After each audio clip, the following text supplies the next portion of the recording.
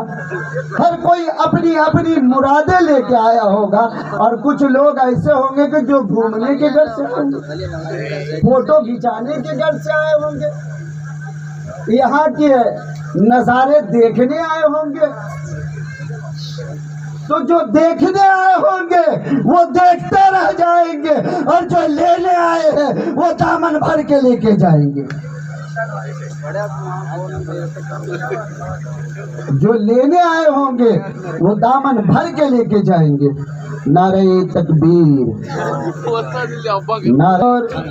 میں آپ کو ایک بات کلکتے کا سناتا ہوں.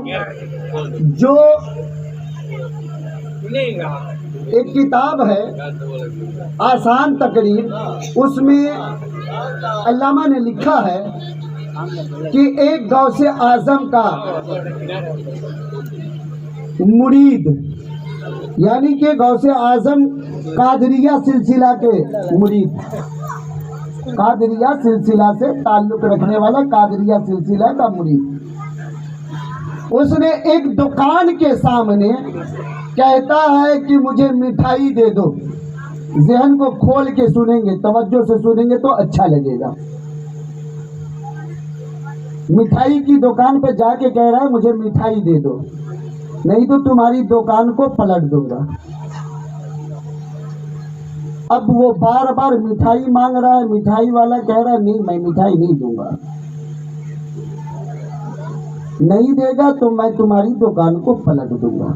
اس راستے سے ایک بزرگ جا رہے ہیں, کامل بزرگ جا رہے ہیں, جس کے اندر کشف و کرامت ہے. وہ بزرگ جا رہے ہیں, ان کو دیکھتے ہیں,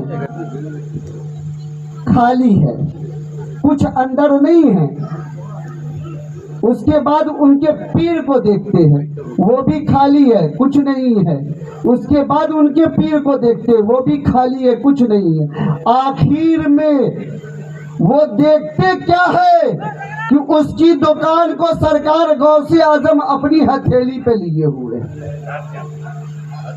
کہا اس شخص کے اے شخص جلدی سے اسے مٹھائی دے دو, نہیں تو واقعی تمہاری دکان پلٹی جائے گی. تو یہ سنانے کا مقصد یہ ہے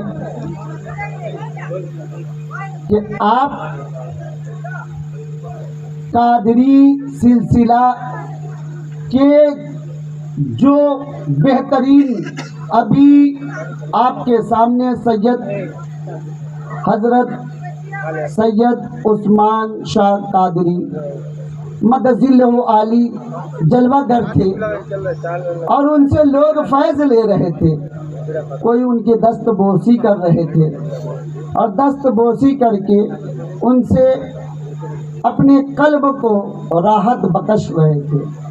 تو معزز میں یہی کہوں گا کہ آپ لینے آئے ہوئے ہیں تو لے کے جائیں.